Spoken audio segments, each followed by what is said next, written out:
What's up, Fuse? My name is Pastor Rob. If I've not had the chance to meet you, welcome to Fuse. We're so excited to have you guys here. We've been having so much fun these last couple of weeks, and I have loved getting to kind of have this chance to really speak super unfiltered with you guys and talk about things that we're very passionate about here at Fuse, and to explore things that sometimes are hard to talk about, and to really just kind of be blunt about it.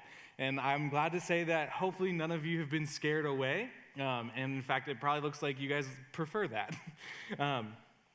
But this past week, we're in week 3 of it. And so we had talked about mental health and covered some fairly serious subjects. And guys, again, going back to that of if that is something that you are wrestling with, please come talk to one of us. We would love to be on that journey with you. You cannot fight it alone. And fighting things alone, I know firsthand because this past week, I celebrated our 2-year anniversary, Femi and I. We got married October 4th, 2018. So I think we have a photo, actually, of our wedding that was in South Florida. Maybe I'm wrong. There it is. Look at that. Yeah, we got married in a swamp, basically, but it was actually really pretty and a lot of fun. But the last 2 years have taught me so much more about how you should not fight alone, and how having other people with you through mental health can just honestly be such a game changer. And so if you are fighting on your own, make sure that you go out tonight, go get connected with Group Link, because as you guys walked in, you should have gotten a little handout that had all the groups in it. If not, we're having them as you guys leave as well. Take a moment, look through them. It gives you a description of all the groups that are going on.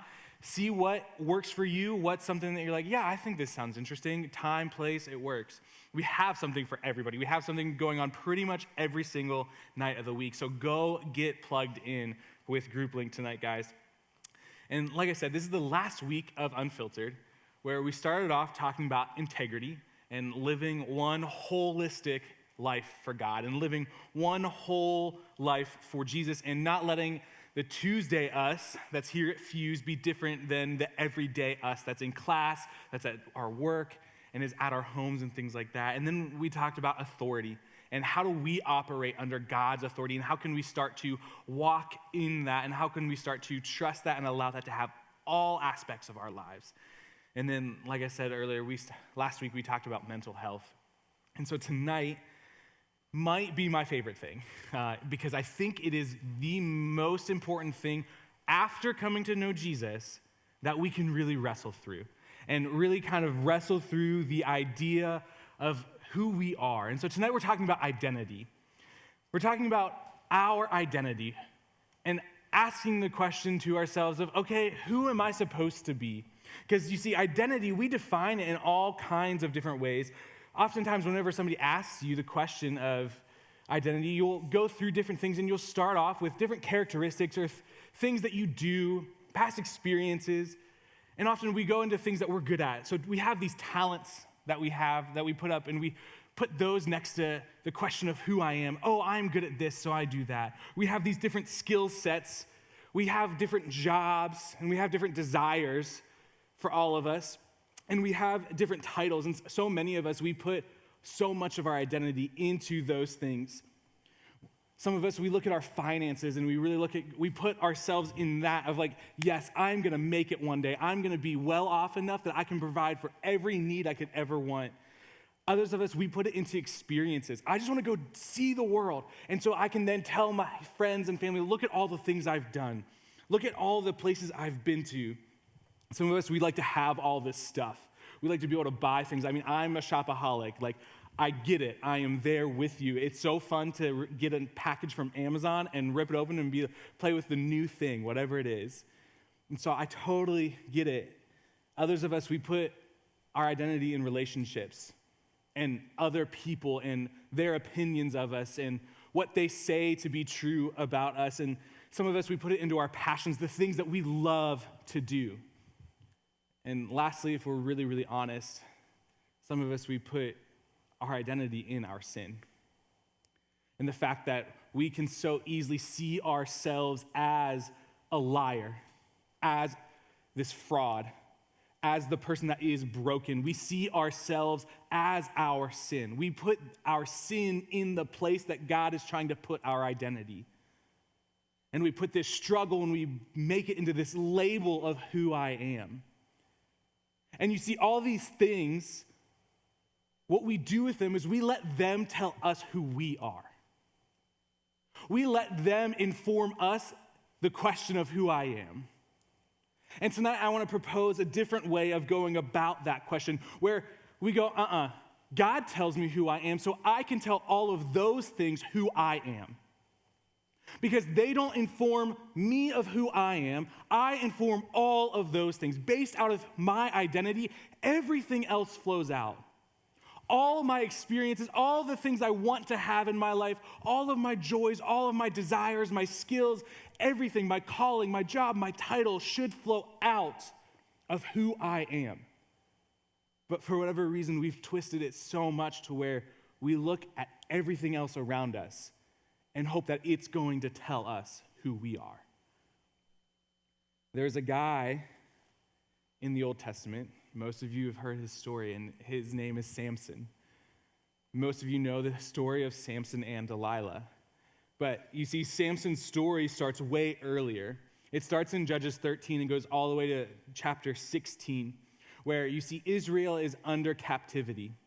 And it is in this place where it is in bondage. And God comes down to this woman. He says, I am going to bless you with a child that is going to then go and help lead Israel out. It's going to be a mighty warrior for this nation. And so we see that in Judges 13, Samson is born. And there's one stipulation, though. The woman's like, okay, yeah, absolutely, let's do this. But you have to tell me what it is how can I make sure this is going to happen? And so we see God's stipulation where it says, now, see to it that you drink no wine or other fermented drink, and that you do not eat anything unclean. You will become pregnant and have a son whose head is never to be touched by a razor, because the boy is to be a Nazarite, dedicated to God from the womb. He will take the lead in delivering Israel from the hands of the Philistines. So why is the start of Samson's story so important? Well, because we see that even before he was born, his identity was already formed. You see, so many of us, we don't understand the fact that our identity was formed way before we ever came here. Way before we were ever birthed, before we had these first thoughts, before we started wrestling with the question of who I am, God had already told us who that was. So what went wrong? Because if we're very honest, most of us were not listening. Or we've heard and we don't know how to do that. And we don't know how to live it out. And you see, Samson, he has this really cool story. We know the Samson and Delilah section of it, but there's so much more of it. I highly encourage, go check out all 3 chapters. It's a wild story. One of my favorite parts that I wrote down is he's going off with his parents, and he's going down to this country, and he's like, yo, there's this girl, I think she's kind of cute, I want to marry her. And so they're like, we got to meet her first, like most good parents are. And so they go, and they're going down, and his parents are like way ahead of him, and all of a sudden, a lion jumps out at him. And it says, suddenly, a young lion came roaring towards him. The Spirit of the Lord came powerfully upon him, so that he tore the lion apart with his bare hands, as he might have torn a young goat. But he told neither his father nor his mother what he had done. Y'all, he just killed a lion with his hands. As a dude, I kind of read that, I'm like, holy cow, I want to be that. Like, gosh, that's so cool. Like, God is so clearly with him in this story. And then they walk by it later in the story, and he finds out it's covered in bees. And he does like the ultimate kind of like shove it, move moment, because he goes up to that lion's carcass and he takes the honey that the bees are going and he eats it. He killed a lion, there's bees covering him, making honey, and then he eats the honey out of the dead lion's body. What a freaking dude. And so we know some of these stories about him, and yet we know the most infamous one is kind of his downfall. Because you see, Samson, what a lot of us don't know is he had already had a marriage before he met Delilah. He had gone down and he had wanted to marry this Philistine woman. And so he did. He went, he married her, and he was living life with her, and then one day he left. He said, I'm going back to my country. And so she's given to somebody else. He literally just abandons her. And then he goes back, and the father's like, yo, you left, so I gave her to someone else. And he's mad, and he kills like 30 people. Then he goes another 30 people with the bone of a donkey. He literally takes the jawbone from this donkey and goes and kills all these other people. And so he's got some serious anger issues. And the Philistines know he's a mighty warrior. So then he finds Delilah, who she is a Philistine, who is, again, the enemy of the Israelites. And what does he do? They sleep around. And so he's literally sleeping with the enemy. And we pick the story back up in Judges 16, 4 through 19, and I'm going to read it straight through. It is a bulk, but we'll go back through and revisit. Sometime later, he fell in love with a woman of the valley of Sorka, whose name was Delilah. The rulers of the Philistines went to her and said, see if you can lure him into showing you the secret of his great strength and how we can overpower him so we may tie him up and subdue him. Each one of us will give you 1,100 shekels of silver. That's a lot of money, y'all. Delilah said to Samson, tell me the secret of your great strength and how you can be tied up and subdued. Samson answered her, if anyone ties me with 7 fresh bowstrings that have not been dried, I'll become as weak as any other man. Lies. Then the rulers of the Philistines brought her 7 fresh bowstrings that had not been dried, and she tied him with them. With men hidden in the room, she called, Samson, the Philistines are upon you. But he snapped the bowstrings as easily as a piece of string snaps when it comes close to a flame. So the secret of his strength was not discovered. Then Delilah said to Samson, you have made a fool of me. You lied to me. Come now, tell me how you can be tied. He said, if anyone ties me securely with ropes that have never been used, I'll become as weak as any other man. So Delilah took new ropes and tied him with them. Then, with men hidden in the room, she called to him, Samson, the Philistines are upon you. He snapped the ropes off his arms as if they were threads.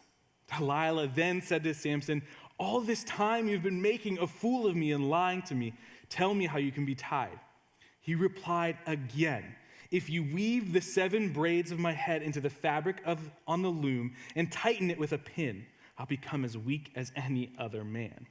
So, while sleeping, Delilah took the 7 braids of his head, wove them into the fabric, and tightened it with a pin. And again she called, Samson, the Philistines are upon you. He awoke from his sleep, pulled up the pin and the loom with the fabric. Then she said to him, how can you say I love you when you don't confide in me? This is the 3rd time you have made me a fool. Haven't you told me the secret of your great strength? With such nagging, she prodded him day after day until he was sick of it to death. So he told her everything. No razor has ever been used on my head, he said, because I have been a Nazarite, dedicated to God from my mother's womb. If my head were shaved, my strength would leave me and I would become as weak as any other man. When Delilah saw that he had told her everything, he sent word to the rulers of the Philistines, come back once more. He has told me everything. So the rulers of the Philistines returned with the silver in their hands. After putting him to sleep on her lap, she called for someone to shave off the 7 braids of his hair, and so began to subdue him, and his strength left him. It's a long story, but we've heard it before for the most part. Samson, who's this guy who has been clearly dedicated and called by God, finds this woman who he becomes so infatuated with that she gets him to tell him his secrets. And so she gets him to kind of tell her all of these things, and every time it gets a little worse and a little worse. I've never understood this story because I've always wanted to be like, Samson, why are you such an idiot? How, after the 3rd time, did you not realize that this woman is clearly up to something? Gosh, the power of a woman in a dude's life, though, y'all. But here's the thing. Identity isn't a people problem, it's a personal problem. Identity isn't this issue with those around us. It's an issue with us, because you see, the issue was with Samson, not Delilah. Samson is the one who had been called to something higher. He was the one that had been called to go and lead this nation out. But he was too busy sleeping around with the enemy. It wasn't the fact that he was surrounded by these people, but it was the fact that he let his focus be on people so much that it destroyed him. Y'all, he had 99 problems, and girls were all of them. Except for the one that was him. And it was the one that really mattered. Because all the other 99 would have been fixed had he actually understood who he was. You see, so often, so many of us, we go out and we find our identity and our comfort in those who are around us. Those that surround us, those that tell us things, those that do things in our lives, those that have told us, you're really good at this or you really suck at that. Most of the time, we cling on to the negative. Most of the time, we cling on to those things that we've been put down about before. And so whenever God's saying, hey, I'm actually calling you to do this thing, you're like, no, I'm not good at it. He's like, no, I made you to do this. I know what you're good at. If you would just listen to me and do it, you'll see. But you're like, no. Everyone said I'm really not good at it. I can't talk right, you know? I don't speak well, or I can't know what to say in this moment. I don't know how to love on people. He's like, yo, I literally designed you to do this. So just listen to me. So many of you guys and so many of you girls are so caught up in your relationships that you can't even think about what it looks like to find your identity in Christ. So many of you that are in dating relationships, whenever you're not in one, you kind of freak out. You kind of have this moment of, what am I supposed to do? And you find yourself looking constantly for the next. Now, is that a love issue? No, it's an identity issue. It's an issue that is at your core because you are questioning so much of who am I? Because without XYZ person there, I'm lost. And Jesus is going, yo, no. Yes, I created them as a helper, not a finisher or a completer of you. No, you are complete on your own. You don't need them in your life. You, in me, that's enough. Jesus plus nothing is everything. And so some of us, we find ourselves in a relationship similar to the one Samson found himself in, where we're in this relationship where it feels so good. We love the way that person makes us feel like we have something to offer. But they're nagging us and they're constantly bringing us down. And it starts small, but it slowly gets bigger and bigger and bigger until it leads to our demise. Our identity cannot be wrapped up in anyone other than Jesus. Because if we base our identity in what others have to say or think about us, we will always be on one heck of a roller coaster. How often do your feelings change about something? Constantly. Some days I wake up and I really love the color yellow. Some days I wake up and I want the color yellow to be gone out of my life, you know? Because we're feeble. And we go back and forth on things so easy. So if you're basing your identity in what other people have to say on you, good luck riding that one. No hands in that situation. Because it's going to be this constant up and down, up and down. So a lot of you, my challenge to you is going, when was the last time you felt stable in who you are? Because if that is something that you are constantly wrestling with, and you might not be wrestling with that direct question. Maybe the question for you looks like, do I really matter? Is there really worth? Do I actually have anything that I bring to the table? Does my opinion matter? Does anybody actually care about me? Can God even use me? What am I supposed to do with my life? You see, the reality is all of those are identity questions. When you boil all of those things down, it does come to the question of, who are you? Who are you supposed to be? You see, Samson's true identity was intertwined with the Lord from the very beginning. So what's being intertwined with yours? What are you allowing to get in there and to get its hands that go in there? Hebrews 12 talks about the sin that so easily entangles us. It so easily entangles our identity that we find ourselves so deep in it that we don't even know where to look. We can't even look up because we don't see sky, so we're not sure if we're looking up, down, sideways, anywhere. Because we're so consumed with these things. My challenge for you in this is, what is stealing your identity? Because it's not a people problem, it's a personal problem. The other thing is, you have to realize that we're fighting for our lives. That we are in a battle that goes so much further than what we see. You see, Samson understood that. He was in a battle against the Philistines, and he knew that. He knew he was supposed to be leading in this way. But because his identity got so caught up, he forgot. He forgot what he was fighting for. He forgot that there was a mission he was supposed to be living on. So how many of us are sitting here in this room kind of asking the question, what am I called to do? What's my mission? Where am I supposed to go, God? And he's sitting there saying to you, hey, honey, I need you to figure out who you are first before I can send you out. Because until you have that foundation, once you get in the battle, you will die. Once you get in the battle, it will be game over. Unless you have this foundation of knowing who you are. It's why I'm so passionate about college students. Because you guys, for the first time in your life, are able to ask the question, who am I? And no one's there to force feed you any sort of answer. And so you get to really wrestle with, what do I believe? What do I think on these things? And so we want to wrestle with you guys.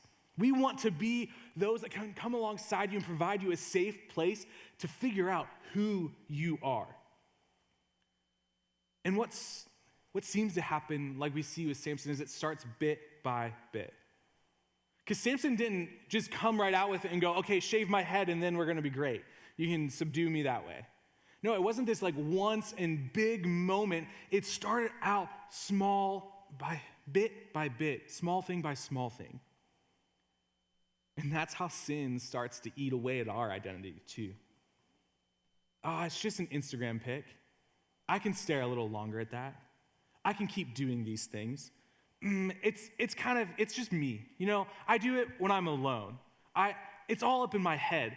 This judgmental, this pride, these things I deal with, it's just in my own head. It doesn't really harm anyone. But slowly it starts to eat away, and it keeps knocking at the door of who you are. We start small, and it just seems to keep tumbling down until we get to this place where we thought we would never be before.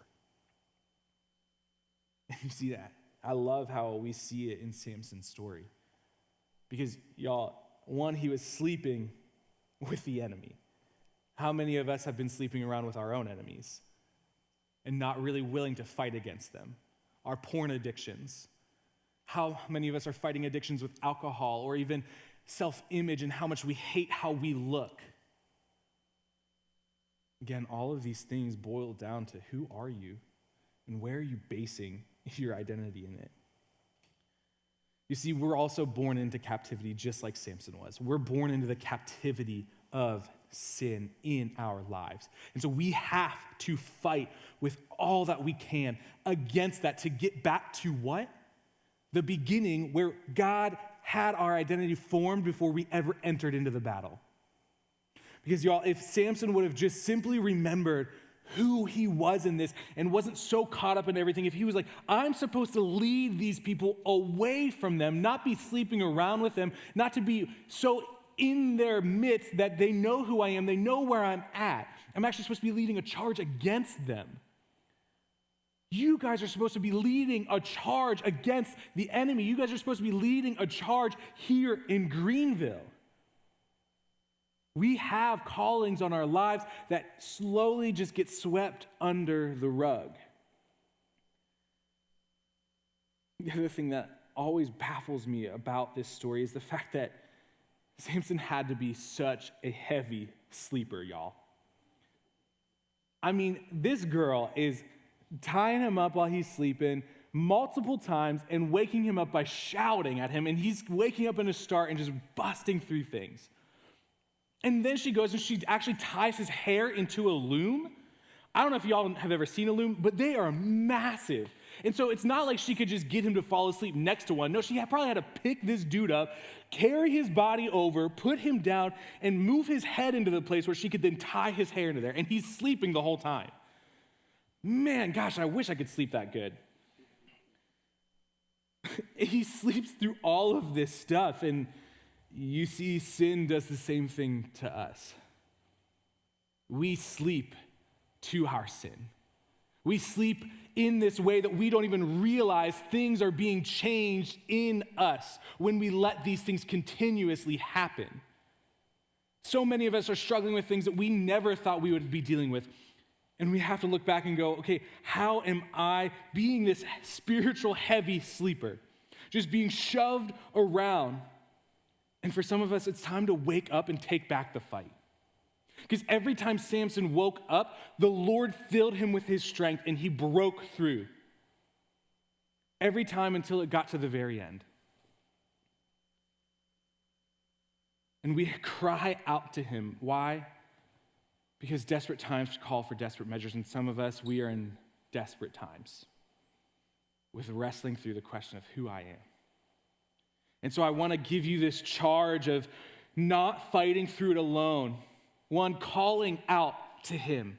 We see every time that Samson calls out, at the very end of it, Samson's taken by the Philistines, his eyes are gouged out, and he's put one last time in this temple to perform for the Philistines. And he says, "Put me between the pillars." So he goes and he puts his hand between the two pillars holding the whole temple up. And he cries out to God. And he says, "God, give me strength one more time. One more time so that I might die with all the Philistines. That way I can at least do this one good thing with my life." And so he goes and he pushes these pillars down and the whole temple crumbles down onto all of them, killing way more than he ever did alive.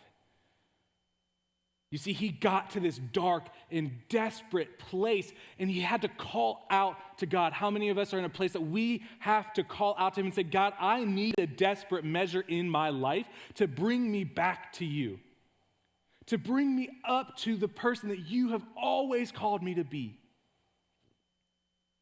So don't fight alone. We see that in Samson's story. Most of the time, he was by himself.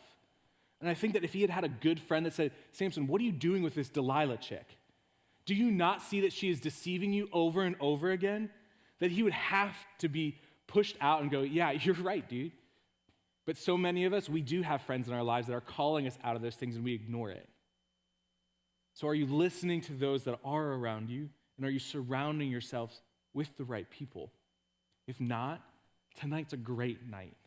Go get connected at Group Link. Go meet some people that can fight with you and want to fight alongside you. The last thing tonight is we need to see identity as redemption. Because oftentimes we can sit here and a lot of us, we're like, yeah, Rob, I know all this stuff. I've heard it before. I know I'm supposed to find my identity in Jesus. I know I'm supposed to know him and be closer to him and all these things.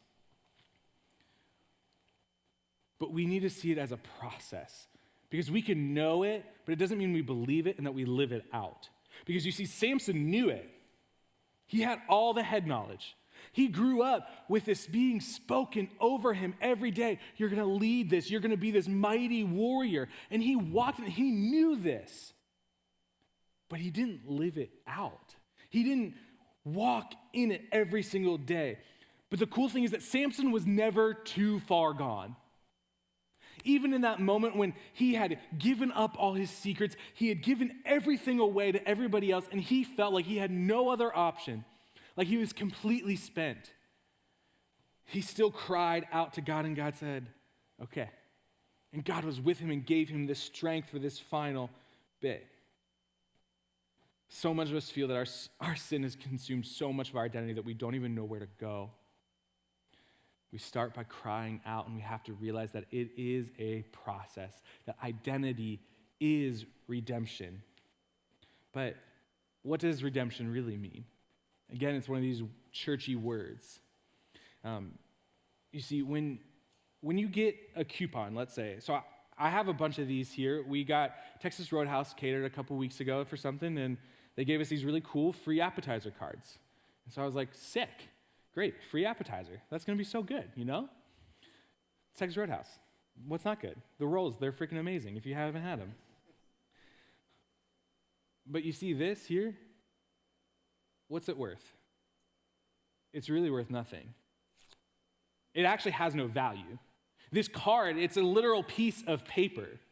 And so I have it, but it actually does me no good right now.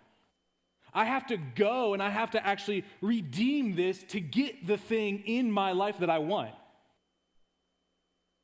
And so if I just take it, I'm like, oh, yeah, it's fine. I'll just hold on to these, it's good. It's fine. I don't actually need to do any of that stuff. I never actually get the good side of those things. How many of us know what we're supposed to be doing, know the things in our lives, but we've never actually let God redeem it to give us the good thing in our life that he's been promising?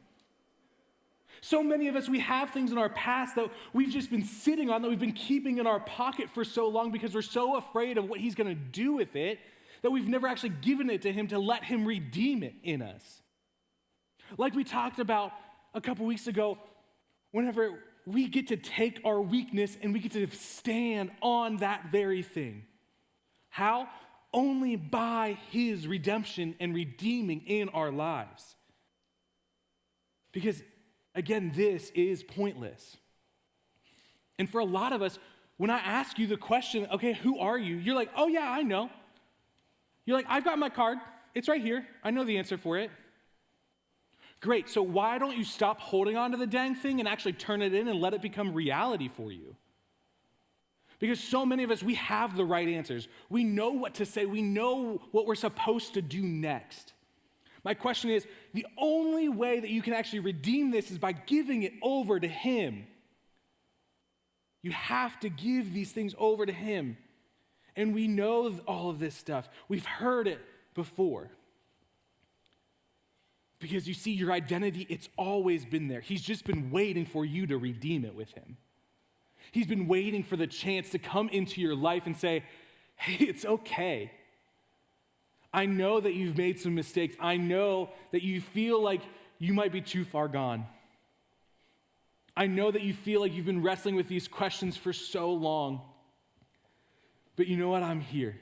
And I want to redeem that in your life.